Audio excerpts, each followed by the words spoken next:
Let's get started.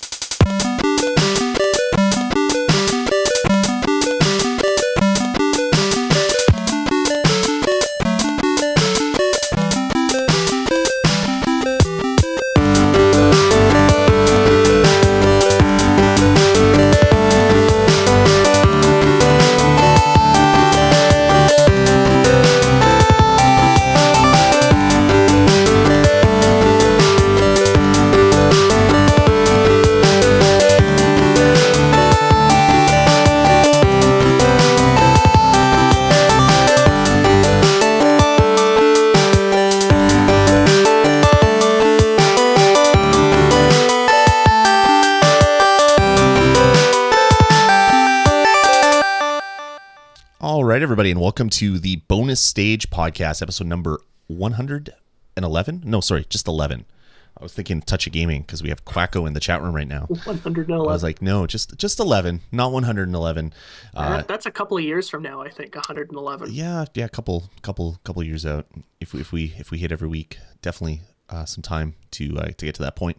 As always, I'm your host Lloyd Hannison, and joining me, Jeff Ward, sporting his trusty Blue Jays hat. Got to rep the team in the off the very important off season in Major League Baseball when everybody goes on vacation. They get to play lots of golf, so it's good. It's Yeah, good for exactly. team morale.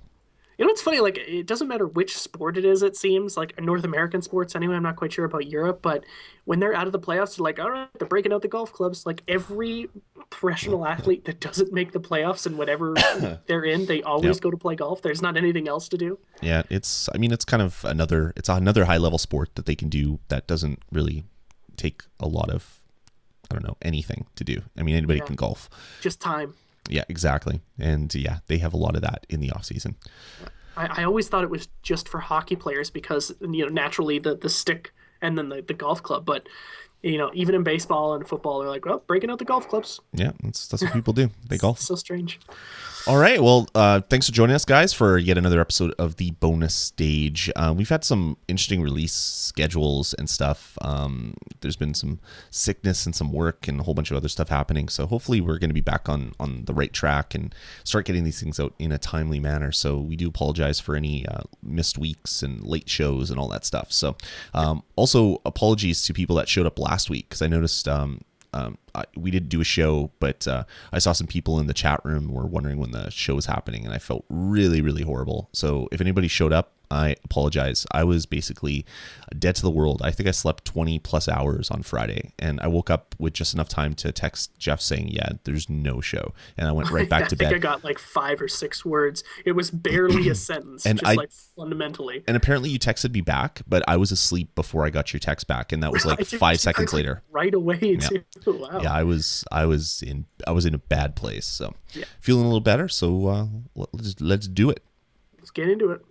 All right, man. So it's been a while since we last talked. What have you been playing? Yeah. Okay. So let me just quickly preface this by saying I know a lot of you regular listeners out there are going to hate me for bringing this up again. But like I told the guys in the chat room right now, this will be the second last time. Didn't you say you were not going to talk about it ever again? And Well, you could yes, I know, and but- you guaranteed that it would never happen again? I may have guaranteed, but Okay. as you all may know, I am a liar. You can't trust a word that I say. Okay, good. Just wanted to be sure of that. Yeah, oh, yeah, at least I'm honest about being a liar.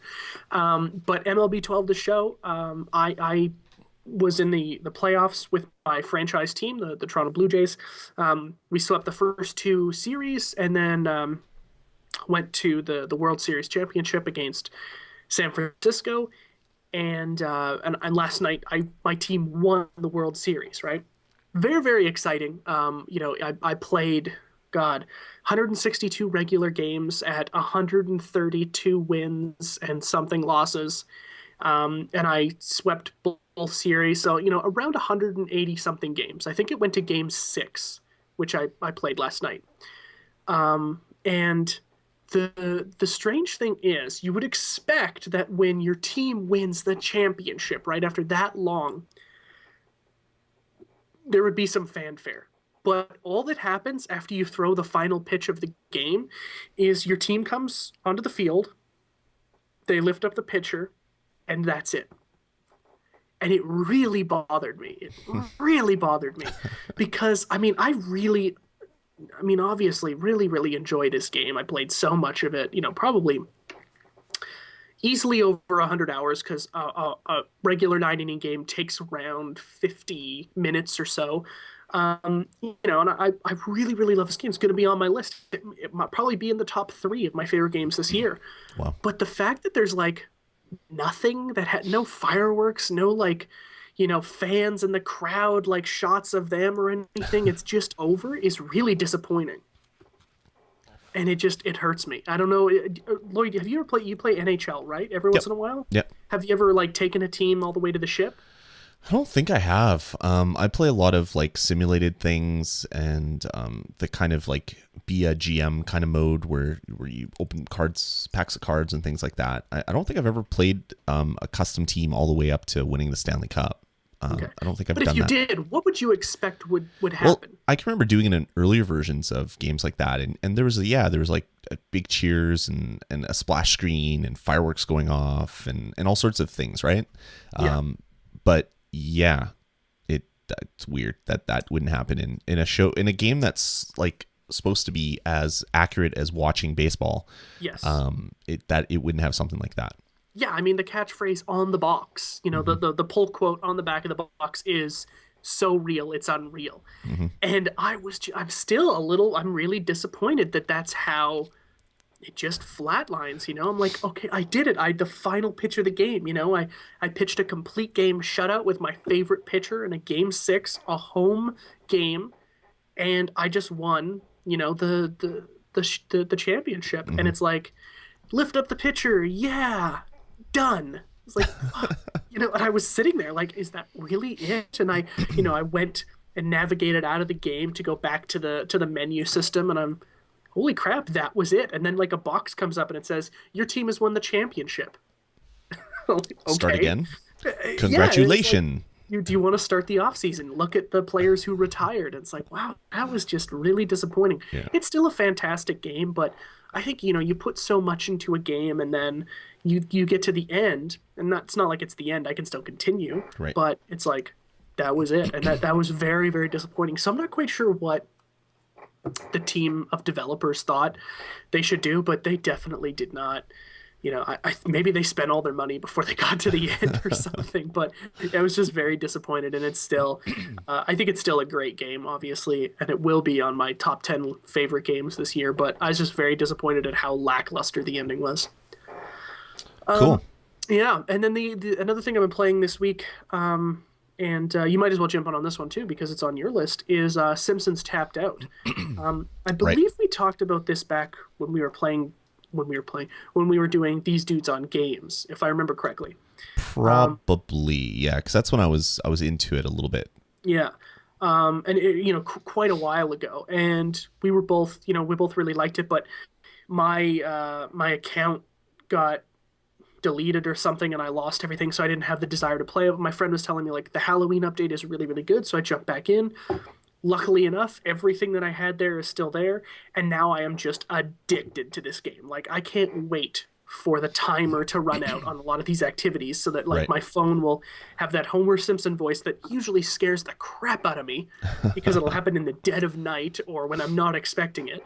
But it is such a fantastic game, and the fact that this game is available for free is just an added bonus.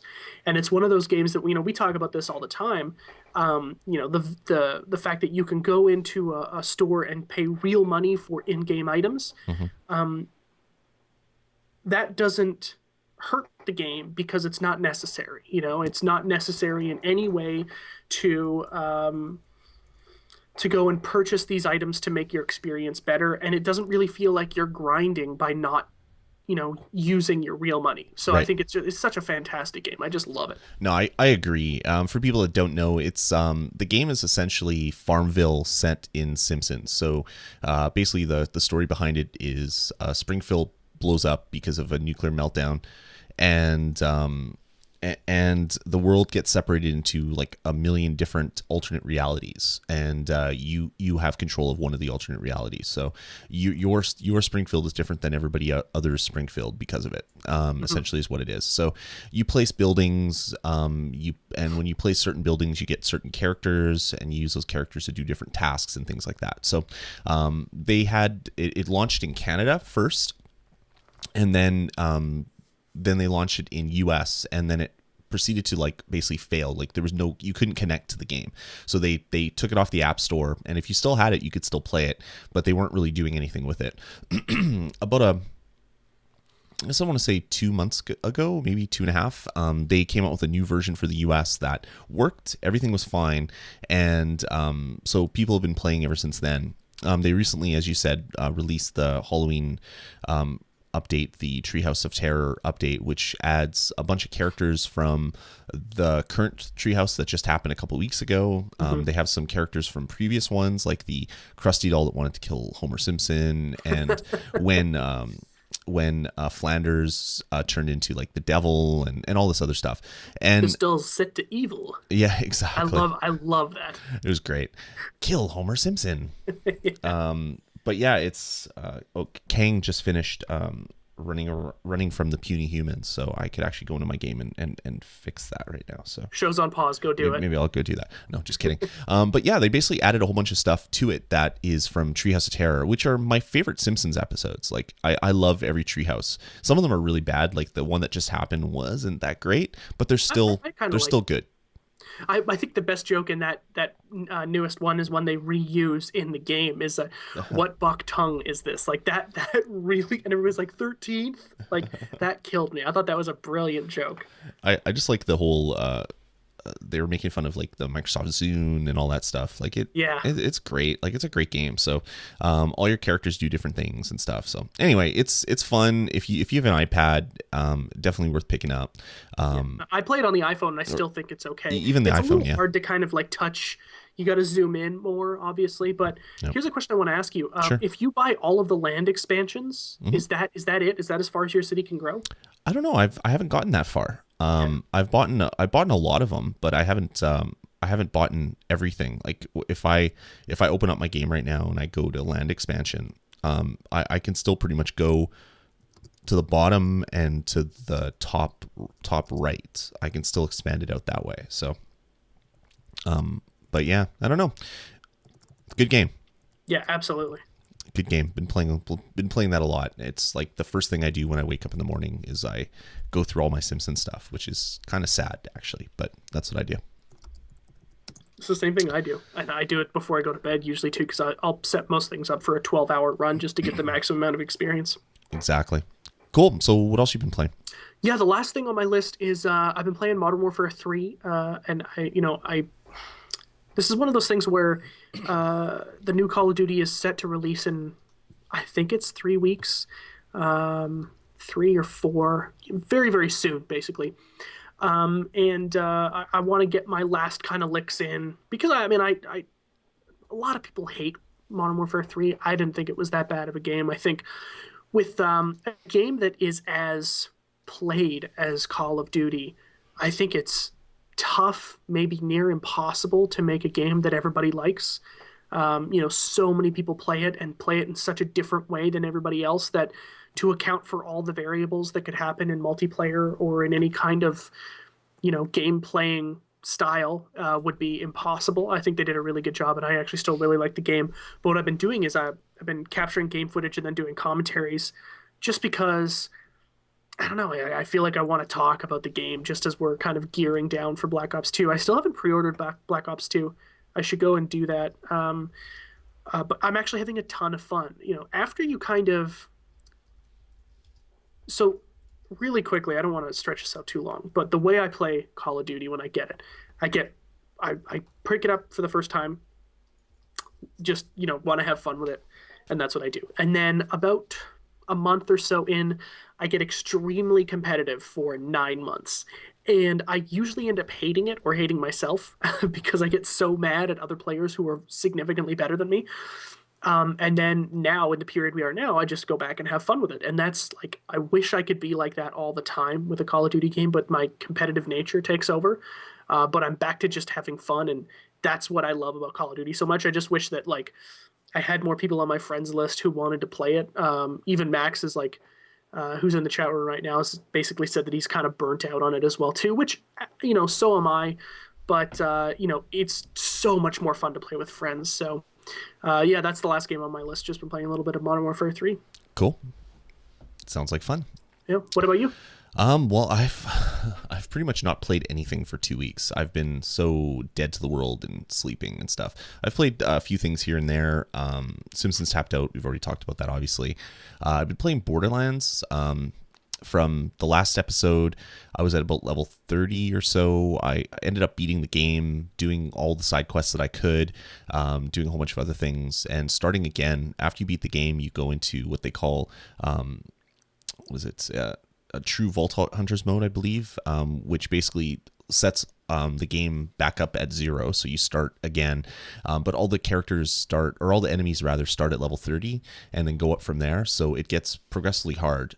They're also, they have more life, they do more damage, and things like that. Like today I was fighting against like a really just a low-level boss, and I pretty much died like 8 times in a row, and which is something that never happened in my first playthrough. So I've been playing that a little bit, which has been fun. Also downloaded The Walking Dead episode 4 and played that as well, but we'll get into that when we do a review. Yeah, absolutely. Which I can't wait for.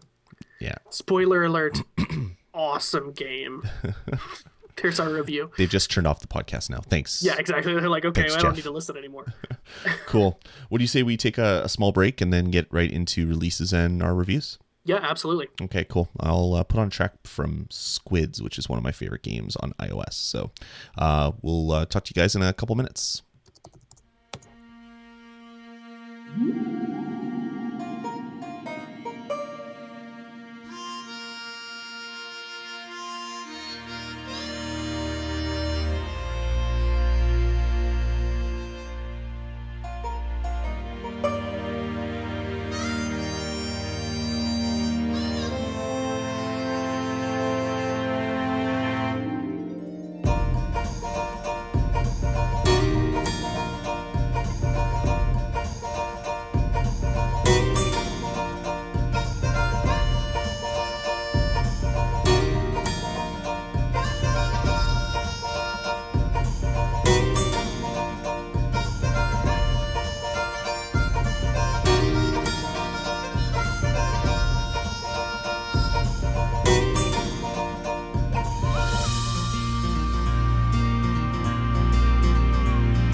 right. So that was the music from Squids, which is a really, really great iOS game. I've probably played their music before. I just really love the Yeah, soundtrack. It's very, very, goofy. very cheery. It definitely is that. It's Yeah, such a fun game to play. Really, really great game. So anyway, wanted to play that track, and that's the main theme song. So if you've and a played nice little Squid, western mix into it. I like that. yeah, this is from Squid's Wild West, which is the sequel to Squids, which takes place in kind of like a western kind of village. So there's a lot of saloons and things. So Who makes these freaking games? it's Like, you got to download ridiculous Squids, idea. man. Squids is so good. It's Is it so free? so.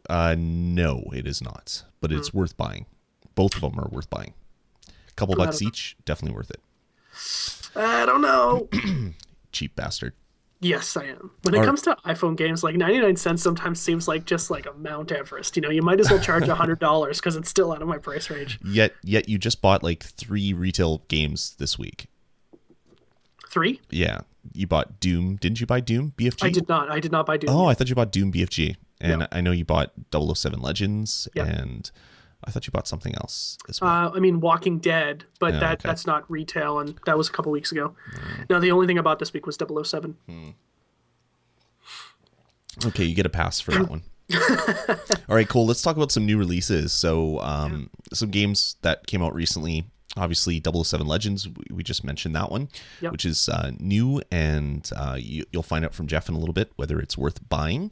The Doom BFG edition came out, which is the remastered version of Doom 3, which was a really awesome looking game in its time. But the id Soft people took the game, remastered it, made it something that looks awesome on current hardware, and they released it on PS3, on 360, and on PC, which is pretty cool. And it also includes versions of like Doom 1 and 2 and all the other expansions as well, I believe. Yeah, you know, which makes it probably a much easier buy for a lot of people because it is full retail. Well, it's $40, which Oh, is it's $40. Oh, I thought it was full retail. no, I believe it's only $40. Okay, well that's even better then. But it's still it's a game that I bought Doom 3 when it came out, and Yeah. and it was great. But yeah, it's like, okay, I've played this game like 8 years ago or 9 years ago, but it's pretty cool what they did with it. So it's basically the best version of Doom 3. So all the tweaks that they've added in different versions are all in this one.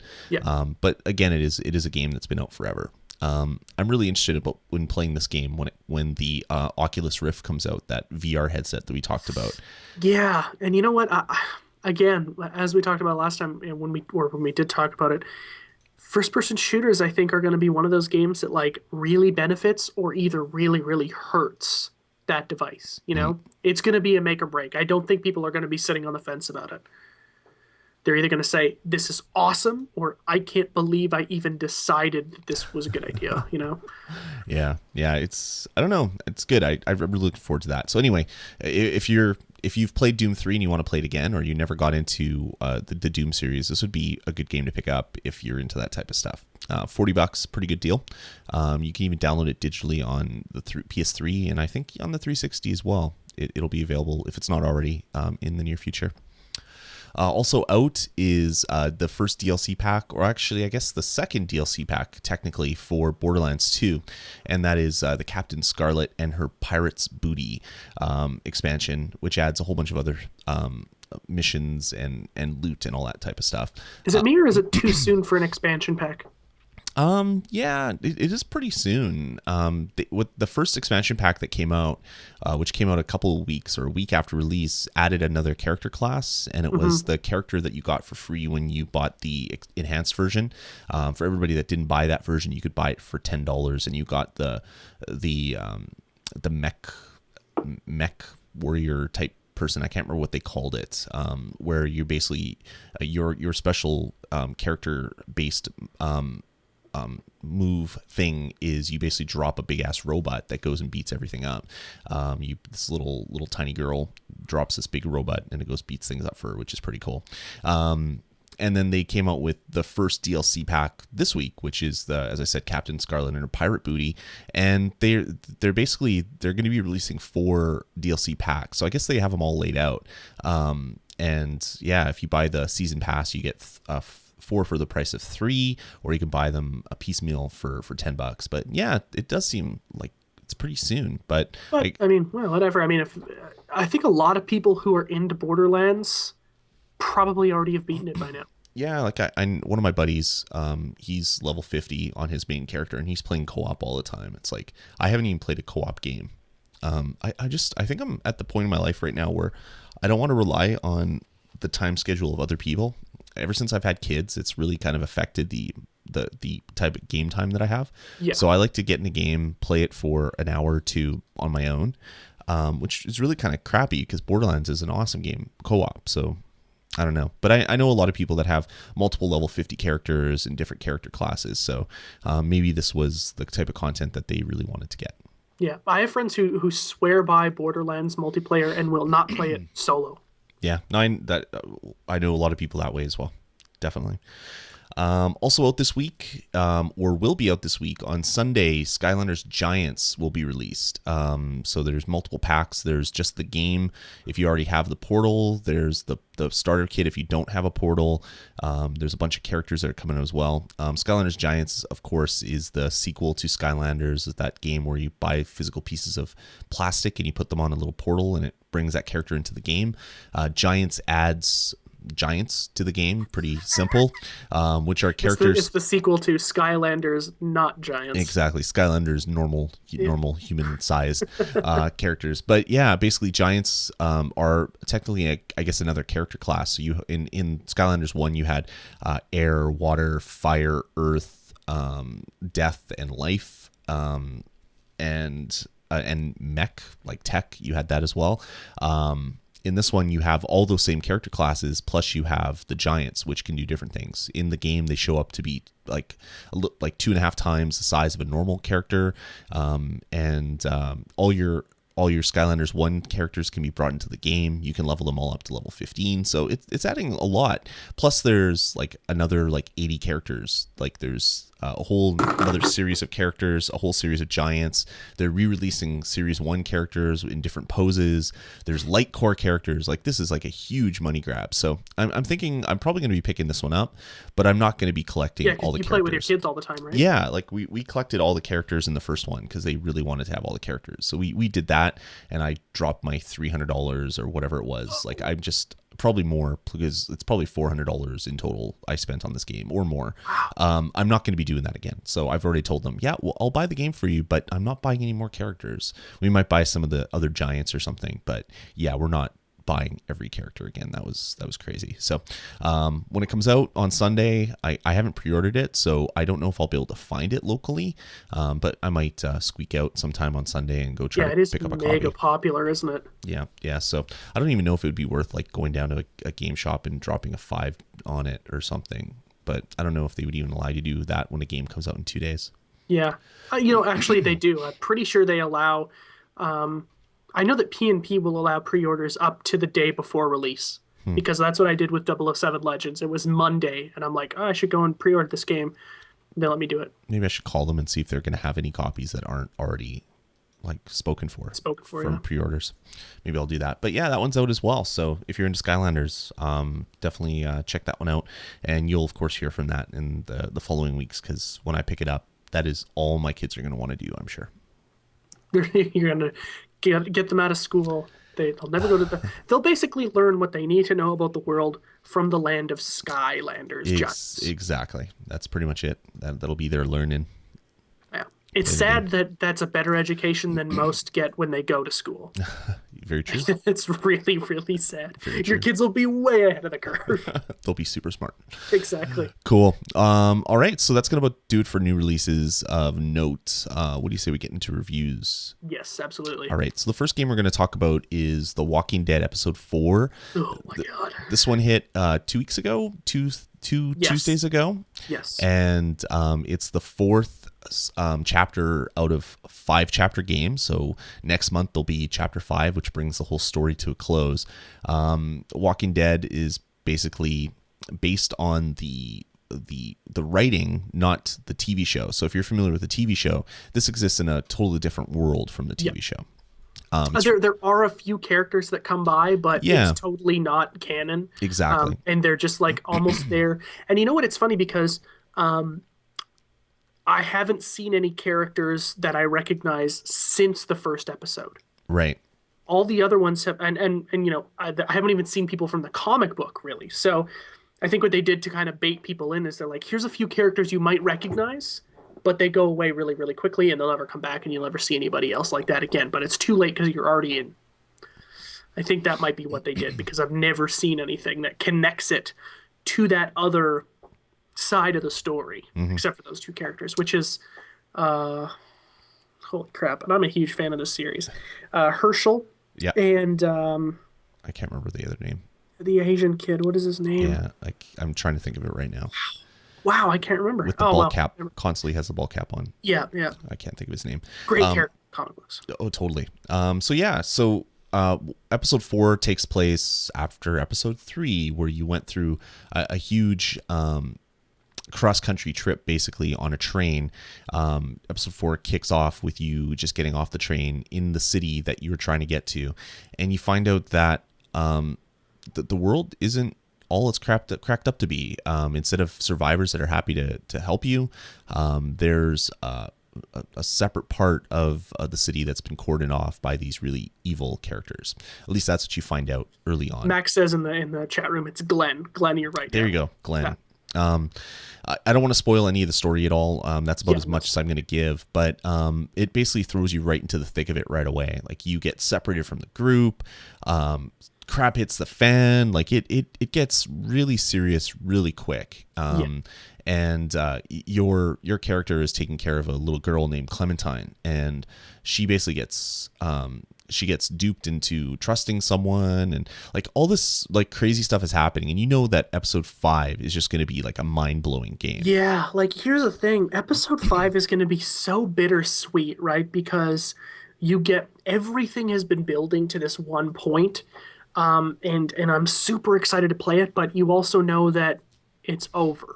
You know, for lack of a better term, I believe that they are going to continue it a little bit, but it probably won't be with the same characters. Right. That being said, just really want to quickly touch on what you said about the Clementine. In my opinion, best written child character I've ever seen in a video game. Yeah. And like so well voiced and so well acted and just placed in situations where she shouldn't be. But like, there are some moments in this game that I was like laughing out loud. I mean, you go to it's not a spoiler, but you go to a school and there's a situation where you get in trouble and somebody saves you, and it's like unbelievable how like you when the camera pans to who it is, you're like what the hell? Like, it's just so awesome. Yep. And it's just such a good game, and like without a doubt, or sorry, I won't say without a doubt because things can change, but at this point, this is my game of the year and has been since episode 1. I can't believe how good this is. I mean, it's insane to think that, you know, Telltale had a couple of good games. If Back to the Future was really solid, nowhere near as good as this. Yep. Jurassic Park, kind of a flop, but I enjoyed it. Nowhere near as good as this. And then they come out and they're like, let's just Babe Ruth it, point to the bleachers, and just crush a home run, because this game is absolutely that. I mean, it just every piece of dialogue, you know, like makes me think. And there are some really, really interesting ideas put forth in this game about survival of the fittest and what that means in certain context. And there are some really, really shocking moments with a doctor in this game that like you're watching it on this little camera that you get, and you've got these tapes. And I'm like, I can't believe somebody wrote this into the game. Like, this is really, really hardcore stuff. Yeah, no, it's really cool. It's written by Gary Whitta. He used to work for PC Gamer magazine way back in the day, and he's like a really good writer. And then he went on and he did some movie work. He wrote some. Believe he was involved in some of the superhero movies as a writer. I mean, he's a really good like author, and he wrote the story for this, and it's as good as any Walking Dead anything that I've ever experienced. Oh yeah, which is really good. Other things in the game that the only thing in the game that really annoyed me was my own stupidity, where you're given choices where you can do things, and some of these choices in this one are really fast. Like, you have like 3 seconds to make a decision. Yes. And I made a decision early on to lie to someone. I didn't want to lie to this person, but I ended up lying to this person. And it comes back to kind of bite you at the end of the episode, which is just like, damn. But it also hey, that's awesome. Yeah, yeah, that my decision actually did something, and I'll yeah. see where that's going to take me in episode 5 or whatever. But I don't know. I mean, it's really hard to. It's really hard to. Uh, someone's just calling Jeff out in the chat Yeah. room. That's awesome. It's fitting that we're talking about a zombie game, and Jeff's eating his hand, which Biting my is great. fingers. Yeah, it's really hard to talk about this game without spoiling the story. But yeah, I mean, again, probably one of the best $20 investments that I've picked up in the last little Without while. a doubt, I totally agree. And I didn't see the season pass where you get all of them and you get one for free, so I'll be paying $25 for it. Even then, I'm it's worth it. totally fine with that. Like if you know what, it's funny because if I hadn't played it right and it was $60, I'd be like, well, that's too much. But having played it, if it turned out to be $60, I'd be like, absolutely. Yeah. So there's a weird kind of dichotomy to that. Oh man, I'm totally on point with you about the speed at which some of these choices happen. I think one of the best things about the game is the fact that it forces you to make decisions quickly, Hmm. and which is a little bit more realistic, right? Like you get a conversation in Mass Effect in the tree, and you're given options other than the like QuickTime Renegade Paragon events that happen. You can just kind of like walk away, and just like, okay, well, let me really think about this, right? Which in real life doesn't happen. That person's gonna be like, listen, make a friggin' decision. I'm standing right here. You're not gonna walk away for a half hour and think about it. In this game, they put you in situations where it's all about like critical thinking, and just like quick decision making that is at every moment life or death. Hmm. And it might not seem that way at the time, but the ramifications of those choices can mean life or death. So it's something that's like real. I think it really helps push that game forward. That being said, there is some, I didn't even have time to read the options before the time ran out, and I just ended up pressing a button because I didn't Yep. want to miss the option. That's exactly That what it's like. Yeah. Yeah, and that kind of made me a little bit mad, but far and away, like less than 1% mad at the greatness of this game as a whole. Hmm. But yeah, it was a little bit like, okay, I'm reading the first one and I look down at the timer and it's like it's already read. I'm like, holy shit, I gotta press something. I just pressed it, and I didn't even know what it was. And it's like, oh, now people are mad at me. Well, thanks, game. I realized I had to make a decision that quickly, but could you have given me twice as much time? Like instead of 2 seconds, how about 5? Yep. I'm not sure if the balancing act is there to not only force us to make a decision, but force us to make the wrong decision. Are Yep. are the developers of this game that crafty that they're like, listen, this is a big decision.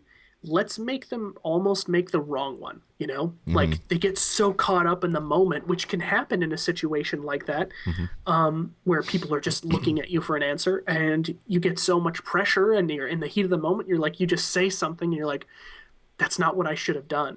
But you can't take it back, which is another brilliant part of this game. There's checkpoints, right? But you never go back to the previous decision. Like, I want to say something different unless you start it over again. So, Exactly. And I think it's more to simulate kind of where these characters are in the game. Like stuff is like crap's hitting the fan and they don't have time. Like they're like scrambling out of the way or they're getting bitten. So I think it's trying to emulate some of that, which is kind of cool.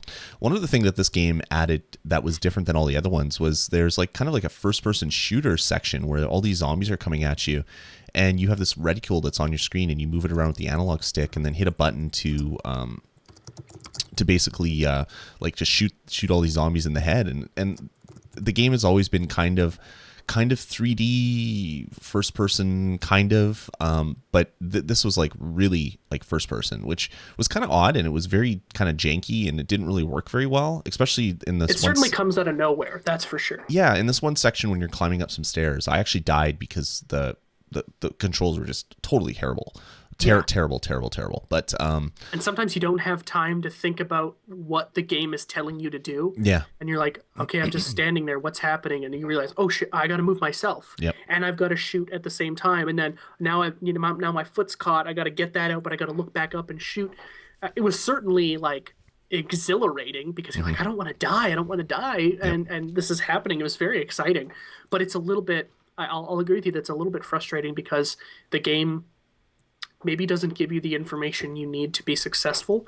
But as Stephen Munn in the chat room right now, he said that he listened to an interview with the developers on another podcast, and they talked about how they worked really hard to create real pressure by tightening down the response time, by working like within fractions of a second, tweaking the time. And I think if they really went that hardcore into it, it's something where they're like, we want people to make the wrong decision. Yeah. We don't want it to be this blue sky scenario, because that's not what The Walking Dead is about, which I totally agree with. If anybody's ever read the comic book or watched the show, you know that The Walking Dead is bleak as hell. It is not like lighthearted or fun. It is like an emotional experience, and this game certainly carries that tone.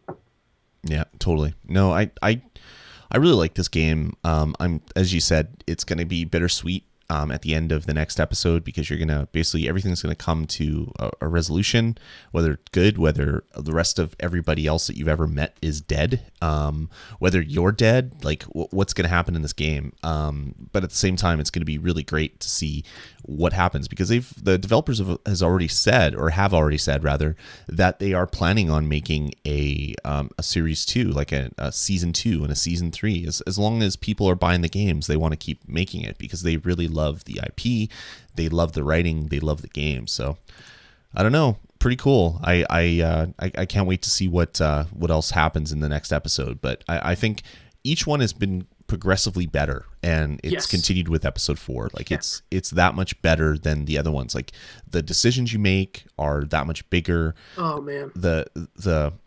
The stuff that you have to do to survive is that much more bleak, and it's a lot twitchier, because I mean there's those sections where you're actually shooting people in the head. Like it's pretty crazy. Like you come to this one point in the game where you turn around a corner and there's like 80 zombies that are heading at you, and it's just like, holy crap, this is the type of crap that would happen if you're really in this world trying to survive. Like you'd think you're safe, and the next thing you know, you turn around a corner and you're just screwed. Yeah. And it's funny because when you watch the show or you look at the comic book, you're like, well, they're slow, but it's like when there's 20 or 30 of them, it is very easy for them to just overwhelm you, Exactly.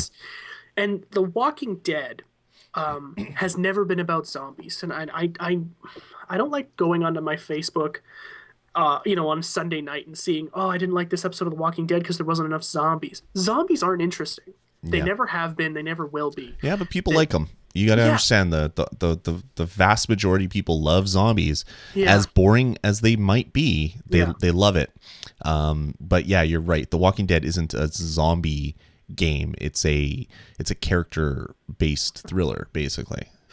Yeah, and it's just about the drama between characters, and that's what really gets me. And actually, at the end of this game, or at the end of this episode, without spoiling anything, they do a very interesting thing where you're trying to get characters to go with you to do something, and you get to see, based on your decision, who else in the online world of playing this game had those characters go with them. And it was all pretty even, actually, except for a few choices at the bottom that were like 1% and 2% when I was playing. But that like made me think, I'm like, what kind of choices? Because I go through this game with this guy, right? And I'm trying to be his buddy all the time. I'm trying to back him up. And then at the end, he still doesn't want to be friends with me, so to speak. And I'm like, what did I need to do different? And it just drives me crazy, where I'm thinking, how the hell, did I screw that up? Why don't you like me? Why don't you like me? I gave you beef jerky that one time. Yeah, and there's a moment near the end of this game, like in the last 10 minutes, where something happens to you. And when it does, I was literally shocked. And then when they give you the option to either say what happened or not say what happened, I was like, oh my God, this is even worse. Like you just pile on the guilt, and you pile on the bad situation. It just keeps getting worse and worse and worse. Yep. And it's like, I told the truth and people were, happy about it, but they're also worried. And it was like, this is unbelievable. This is a game in its own class. This game for me, if it had come out the same year as Skyrim, I think Skyrim would be a number 2 game to this one. That's how much I like it. I think it's brilliant on every level. Very cool. Yeah, no, I really really dig it. So that's episode 4. I mean, we've talked about all the episodes and we've given them high praise. So if you haven't bought it yet, I mean, what's wrong with you? What is wrong with you? It's probably one of the best episodic series to ever come out. And Absolutely. I mean, I like the Sam and Max stuff. I loved the Homestar Runner series of games. They were great. The Back to the Future and all that other stuff, great. But yeah, The Walking Dead is definitely the best episodic game that has ever come out. So definitely check it out. It's a fantastic game.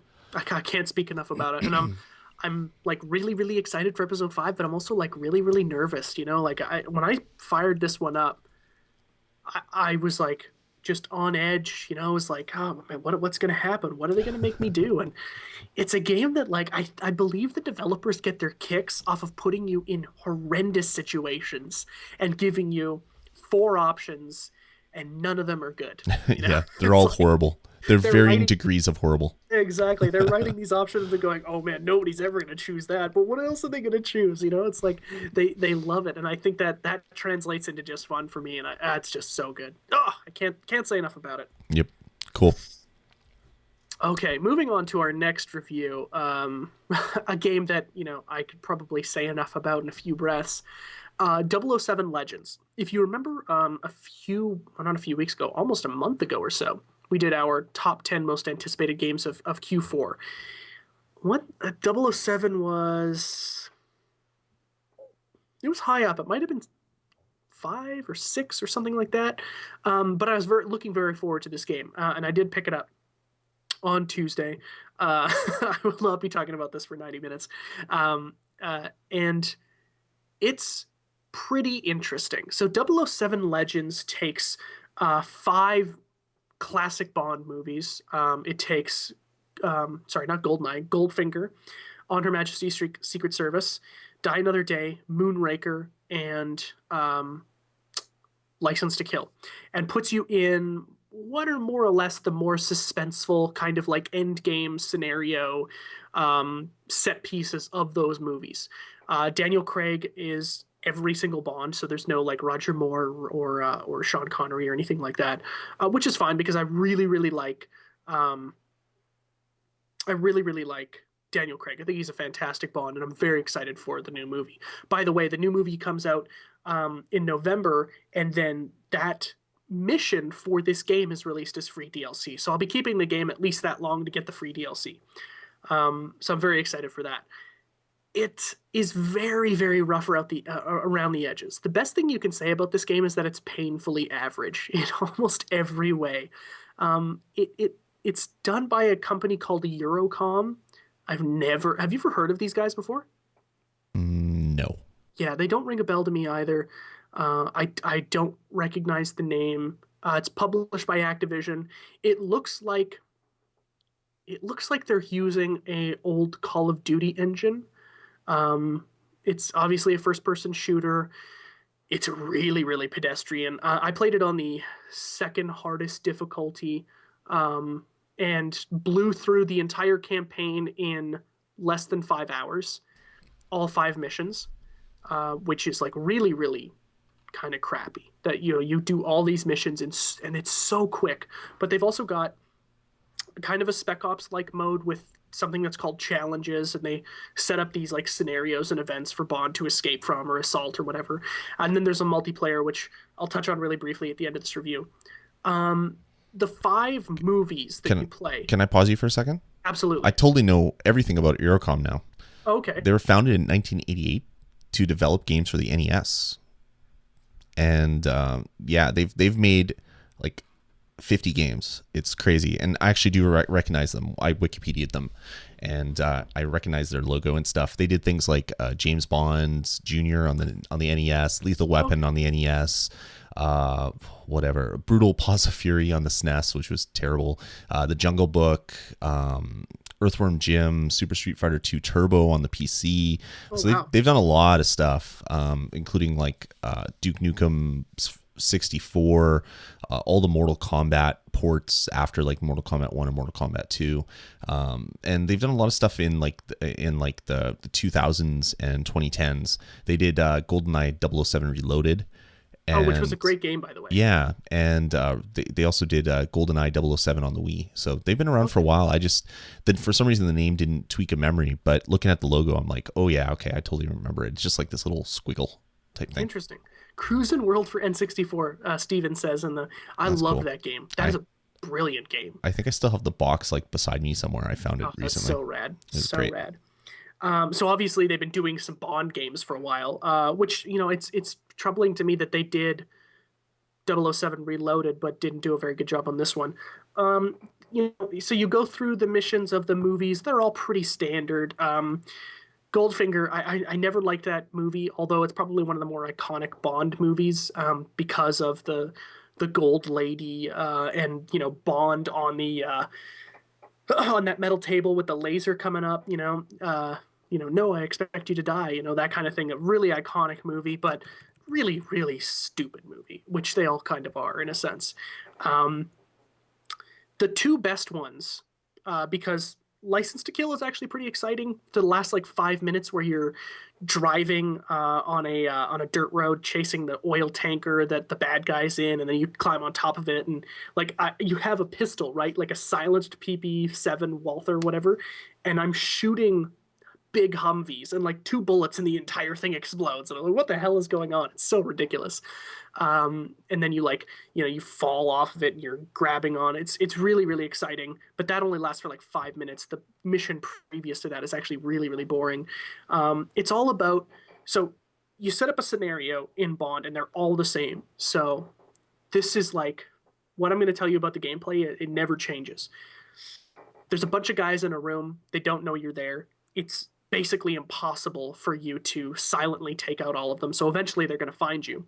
And then all the alarms ring and a bunch of guys come after you.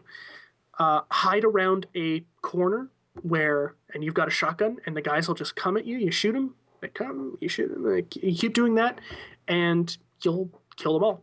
And that's all you have to do every time. It is so easy to cheat the game out of its own victory that it makes the challenge not okay, there's a bunch of guys here, how do I navigate through? The challenge is, okay, while none of these guys know where I am, let me find a place I can hide so that once they do see me, I'm just going to funnel them all into this area and then chew them up with a shotgun. And I do that all the time, and there's like no defense. The enemies are so dumb, they just keep running and running and running. I'm not sure if they're a little bit more smart on the higher difficulties, but it's very stupid. The best mission is Moonraker, which, by the way, is one of my favorite Bond movies with Roger Moore, because James Bond goes into space and there's a space battle in 1978, which I think is fantastic.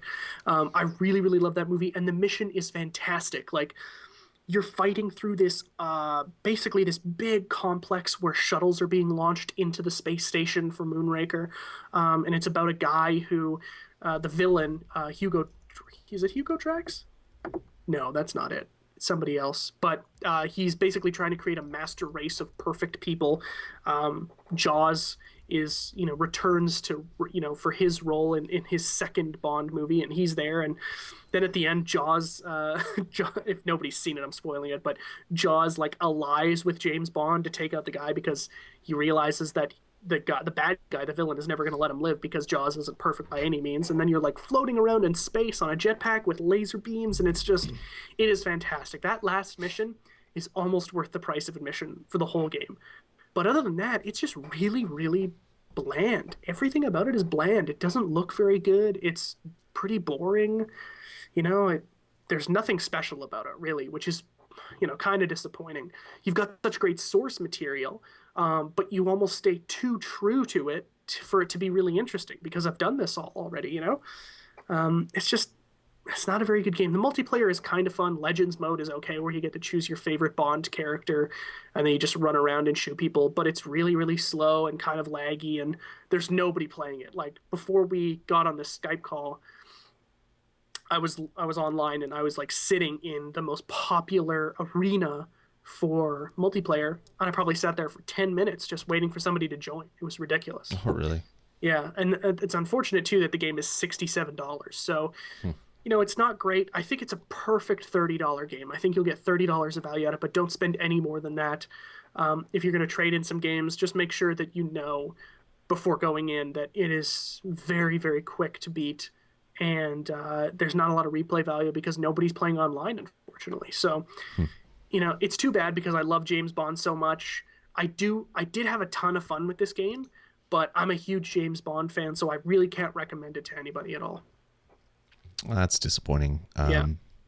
Isn't it a game that they were supposed to basically come out with a whole bunch of DLC right at the game's launch or whatever for the new Bond movie? Sorry, say that again. I think you broke up a little bit. Weren't they supposed to have a DLC for the new Bond movie at launch or close to launch or something? No, not at launch. They're going to launch that DLC after the movie comes out. Are they going to be charging for it? No, it's free. Oh, okay. I was going to say, because it's like, so it's not just a $67 game. It's like an $87 game or whatever. But no, yeah, there's a small code inside of every box. You don't have to buy like a special edition or anything, and that will give you the new downloadable mission for the game. So I'll keep the game that long anyway. So around, I actually think this is one of the few games where DLC comes out on the PlayStation first.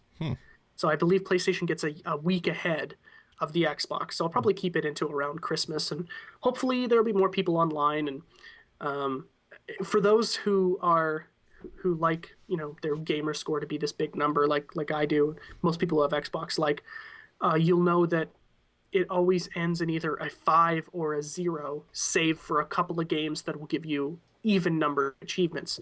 And there was an achievement I got in here that was worth 12. So now I have an odd numbered achievement. And it really bugs me. So now I have to go and find out what those other 2 achievements are so that I can round off my achievement list again, because it really, really bothers me that I have this, I've got 30,877 or something. I'm like, oh, that's such an ugly number. I got to get it out of there. I want a 5 or a 0. Has anyone told you that you have a bit of OCD, Jeff? Oh, I know that for sure. Cool. So yeah, 007 Legends, think very, very hard before picking it up. It's not worth the money unless, you're really, really into James Bond. I don't think you're going to enjoy it. That last mission, unfortunately, though, is just phenomenal. So good. That last mission for Moonraker took half of the time it took me to complete the game. Oh, wow. Yeah, and I died twice. It's just so much to do. Well, thanks for taking one for the team, Jeff. Yeah. Cool. That's what I did. All right. Well, let's take a small break and then we'll come back with all the news that is fit to talk about. So we'll be back in a couple minutes. Cool. I'm going to play another track for you. This one's from Double Dragon Neon. So here we go.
All right. So that was, as I said, Double Dragon Neon, or that was a track from Double Dragon Neon. It's called City Streets 1, so it's just one of the main tracks from the game.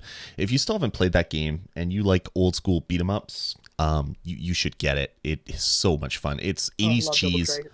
It's 80s cheese. Like the Double Dragon Neon has like all these things from the 80s thrown in the game. It has like crazy like hairband guitar solos and really bad music. It is it's great. So good. So the game itself isn't that great, but the whole experience is awesome. Agreed. Yep. Cool. Well, let's get into the news. We got a couple news items for you. We had a lot more, but we're going a little bit long, so we're going to cut this down a little bit. The first one is actually really big news. Sony's announced that they're coming out with a new layout to the PlayStation Store. And I've always hated the way the PlayStation Store looks. Like Me too. It's horrible.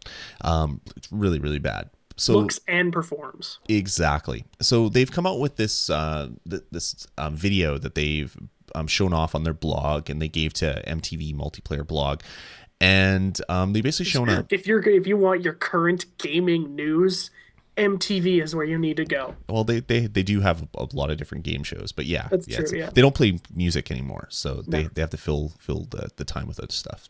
Yeah. But yeah, they basically came out with a new look and feel for the store, and it's actually really amazing. What they're doing with the store is they're combining the games, the movies, the TV shows, and eventually music all into one. So if you go there and you do a search for, say, Resident Evil, you're going to come up with all the Resident Evil games, but you're also going to come up with all the Resident Evil movies and other stuff that is related to it.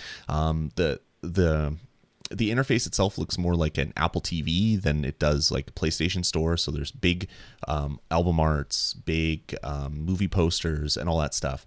There's ways to filter everything out. It looks really, really good. And the best news about this whole video, like I watched this whole video, it was like 8 minutes long or whatever, and I was like, holy crap, this looks great. I can't wait to explore it. This is going to be great.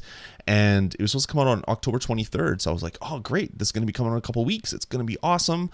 Well, Sony has just announced today that has in fact been delayed, so it won't be out on the 23rd. And I thought that would happen because they already canceled the UK release, which was supposed to be out on like the 21st or something. So I'm going to link to the story anyway. So if you guys are interested in PlayStation and you want to see kind of what the store is going to look like in the near future, you can watch it. It looks really good. It looks modern. It looks better than anything on the Xbox even, which is kind of surprising. I was actually going to say that because the Xbox just had a dashboard update this week as well too, so it looks all different as well.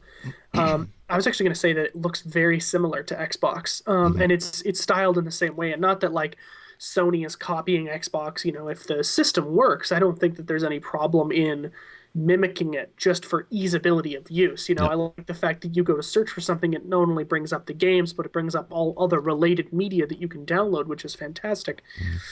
But it looks very similar to Microsoft Store. And again, like it's finally an update to something that's needed an update for years, but I don't think it's geared more to PS3 users. I believe it's like, here's something we're done with the PS4, but we figure out we might as well roll it out just so that people can get the benefit of it now, because we know that there's a lot of negative, remarks about our system as is. Yeah, exactly. It is too bad that it, is delayed, but hopefully not too long. I don't know if it's going to be like where it'll come out in January or something. Maybe a No. couple of weeks or something for them to kind of work out the Yeah, bugs. there's probably something, maybe some of their, I don't know, their media partners or something aren't quite in, and they don't have it locked in yet, so they need a small little break to get that in. But yeah. Anyway, really excited about it. Can't wait to experience it. So look for that. We'll definitely let you guys know when it comes out. Mm-hmm. All right, moving on, Jeff. Why don't you tell us about Minecraft? Yeah, so Minecraft on the 360 has just gotten a big update. It's 1.8.2 for the Xbox 360 edition. And this actually is a huge update. I'm not going to go through the massive list because it's like around 30 things long of things that are changed, but it makes it a lot more like the desktop PC version of Minecraft, which is fantastic because I always felt like there was some stuff lacking with Minecraft, and these are going to fix that. So I'll go over some of the really big stuff. Some changes are there's now a creative mode where you can build infinite everything and have all the resources at the tip of your palm, which is great. There's a new super flat world type for people who like to just want to start level and build a bunch of cool contraptions and don't have to, get stuff out of the way. For your survival mode, they are now going to put in the hunger system, NPC villages and abandoned mine shafts, strongholds and ravines, which is something that's been in the PC version since survival, I want to say 1.8 as well, but I don't quote me on that because I'm not quite sure. 12 new music discs and new combat mechanics like chargeable bows, critical hits, sprinting, and players can now like block or parry with a sword, which is really cool. You also have the ability to change the name of your world save, which is something that a lot of people wanted to do. Chain armor, pressure plates can now be placed over fences. New mobs like Endermen, cave spiders, and silverfish. There's some new food items as well, and like just a slew of new blocks, essentially, like cobwebs, iron bars, glass panes, vines, new biomes like swamp and ocean, and mountain biomes. One of the updates on here is now the pig has a 3D snout, and it's not just like a picture of a pig's face, which is kind of cool. And yeah, so like they're really putting a lot of stuff into this game. And not only that, but they also released a new skin update as well too, so you can buy new skins. The update is free. The skins you have to pay for. I don't really care about the skins. It's a first person game. I never see it anyway. But yeah, really really cool that they're finally giving a really really big update to a game that isn't bad, but is pales in comparison to what the PC version is. So I'm really looking forward to installing that update and getting back into Minecraft and just having something else to do other than farming and like my infinite resources things that I've built in my 360 version. So right. It's pretty cool. Cool. So definitely check that out. There's also version 1.4 is coming out to the PC and Mac. That'll be coming in the near future, which adds a whole bunch of Halloween-y kind of stuff. There's witches and other ghouls and monsters and things like that. So that'll be pretty cool. Notch has always done something really special for Halloween. The first one was the jack-o'-lantern. And then they've always done something special for each Halloween. I believe last one was the Nether. You could go into like the Hell Zone. Yeah, which was really really cool because that changed the game a lot. So I'm really excited to see what he brings out for October 31st this year. Yeah, should be fun. Cool. Next up, we got some Mass Effect news. But you're the big Mass Effect fan here, Jeff. So why don't you tell the listeners at home? I'm wearing the sweater. So yeah, this isn't like huge news or anything, but I'll just kind of briefly go over it. When Mass Effect was being built, BioWare said that Mass Effect 3 would be Shepard's last game. And earlier this week, they came out and said that is dead serious. There's no more Commander Shepard in the next installment of the Mass Effect game, be it Mass Effect 4 or whatever spin-off they're going to do. There will be new games coming in the future in that universe, which is fantastic. I'm really excited for that. But they will not have anything to do with Commander Shepard. He will not be a character in the game, playable or otherwise, because that trilogy is over and his character arc is done. So for those of you who want more Mass Effect, unfortunately you will not be playing as Commander Shepard, which is unfortunate, but I'm liking the fact that once again BioWare seems to be sticking to their guns on something. And I think if they brought back Shepard again after what happens at the end of 3, be like, well, this is ridiculous. So I'm happy that they're retiring him, because much like Halo with Master Chief, I think there's something that can be said for a developing company that has the stones to say goodbye to a franchise character like Commander Shepard or Master Chief and start something new. Not that like 343 is trying to bank on the success of Master Chief, but obviously he's a big part of the game for Halo 4. But I don't think that's going to hurt it in any way. I think, with BioWare, they're like, listen, Commander Shepard is big time. Everybody will buy a game with him in it. Yep. Let's do something else that is going to be as big as him. Let's start again from scratch and build our way back up. So I really appreciate that kind of attitude. Cool. Interesting to see. I know it's a huge sale, a huge selling franchise for them. So Yeah. they were going to do more stuff in the world. So I mean, this isn't surprising news, but it's actually pretty cool that they're talking about it. All right, moving on. It's always interesting to see sales numbers from console manufacturers, and Microsoft is they're kind of hit and miss every once in a while. Sometimes they give you a lot of info and then they go into like silent periods where they don't really let you know a lot of things. But today, I believe, today Microsoft released some sales numbers that they've sold 70 million Xbox 360 consoles worldwide since it launched in 2005, which is huge. That's really huge. The Xbox division posted a total revenue for the quarter of 1.95 billion, which is huge, even though it's down 1%, which is really stupid. They sold 600,000 units in the quarter, which is crazy. And they have insane. and they have 40,000 Xbox Live Gold memberships. 40 million. 40 million people are paying for Xbox Live Gold. Yeah, which is like 60% of the install base of the console, which is like phenomenal. Like I know that people buy Xbox to play online, but 60% is like unheard of.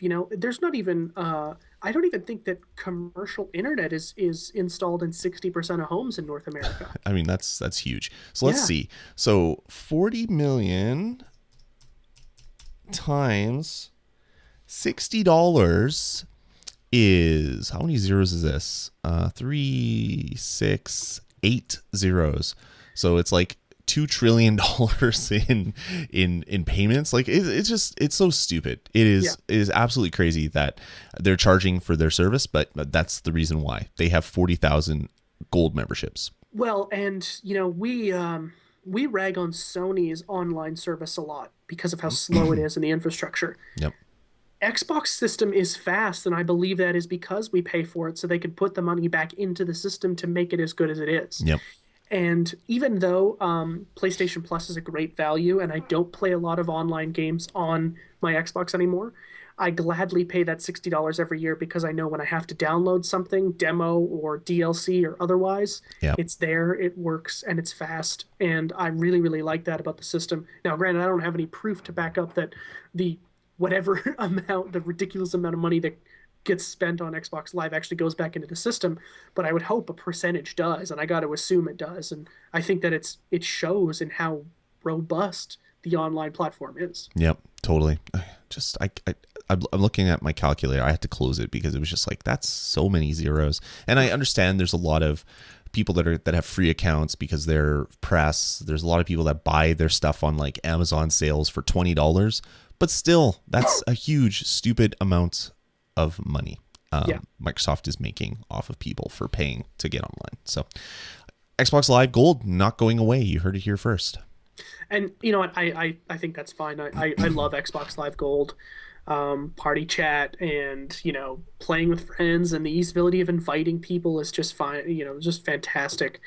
I gladly still pay into it. If it goes up in price, it's something I've got to think about, though. Yeah, I wonder if it's going to be around next console generation, because you have Wii U that's coming out in a month. That is going to be free. PS3 is free. It's always been free. It makes you think that Xbox has to change that at one point. But maybe. And maybe this is a conversation for another day as we're kind of like gearing down, but I don't think it will ever be free. And I believe that's because we're so conditioned to pay for it that if it was for free, I feel like, we would be getting an inferior service. The problems that we have with Xbox Live I believe, would become more than they are now. And I have very few problems with Xbox Live, and it's usually on my end. Like my router doesn't decide to connect to Xbox Live server. That's not their fault. That's mine. I don't think it'll ever be free. If it's anything, it'll come down in price, but I don't even see it coming down by half. $40, $50 maybe. Yeah, exactly. No, I'm about the same as you. I mean, they make too much money, and if 60% of the installed units are buying it, you'd be we might as well just cut this $2 trillion surplus we have here. See, I find those numbers so suspect, though. Like, I mean, it seems put on. Maybe it's just Xbox Live accounts, like not gold accounts, but then you'd think that pretty much everybody that has an Xbox would have a silver account. So Yeah, but it does say Microsoft also said Xbox Live Gold memberships were up now at 40 million. yeah, So that's gold paid memberships. crazy. Anyway, Microsoft's making lots of money. It's good. That means they're going to keep releasing games, which is a good thing. Yeah. Yeah. I really do like Microsoft as a company. I think more or less, I believe they do more work for the gamer than Sony does. And that's just my opinion, but I feel like they're at bat for me more than Sony is, especially when, I read in the forums today at vgpodcast.com, in the thread that I started about Sony screwing us over that update for, classic PS1 games. Somebody had a pull quote from a guy at Sony who said, we feel like the PS Vita is doing just about as well as we thought it would, but the price is so ridiculously high that if you drop the thing down $50, it would have exceeded expectations, which I find is like the perfect kind of like pull quote about how Sony is as a company. I feel like they're more for the money than they are for us, and I'm pretty sure that Microsoft is the same way, but I just perceive it to be different. Wow. Yeah, that's crazy. Cool. I was just looking. I got a update with some news, but no, nothing that we're going to talk about on the show. Anyway, that's going to about do it for this episode. We've gone on long enough. So thanks everybody for joining us. Thanks for listening live, for all the people that showed up and stuck around as long as they could. Most people have fallen off because it's late, but that's cool. We do this live every Friday at 10 p.m. Central. So we'd love to have you guys down and watch us do a show, or watch us record a show, and come join us and chat with us while we do it. Head on over to vgpodcast.com and contact us, talk with us, subscribe, do all that type of stuff. If you hit contact us at the top of the page, you can send us an email. You can email us directly at vgpodcast@gmail.com, or you can call our voicemail line and leave us a great message that we can play in a future episode at 505 VG Podcast. That's 505-847-6322. All right, Jeff, thanks for joining me, man. Oh, it's good. It's good to be here. Good to get back on the horse again, even though we're both still kind of burnt out, and you're still sick, and I'm coughing, and my throat is sore. Yeah, I'm dizzy from all the talking. I got to go to bed. Yeah, it could be all the beer I drank while watching the Bomber game, but maybe not. Maybe it's just tired. You should be riding that endorphin high of them winning though, and 44 points is a pretty good game. Yeah, it's great. Anyway, enough football talk, enough sports talk, enough talk. Rest up. We'll rest up and get better for Friday. All right, guys. Thanks for joining us, and we'll talk to you next week. Take care. Let's get started.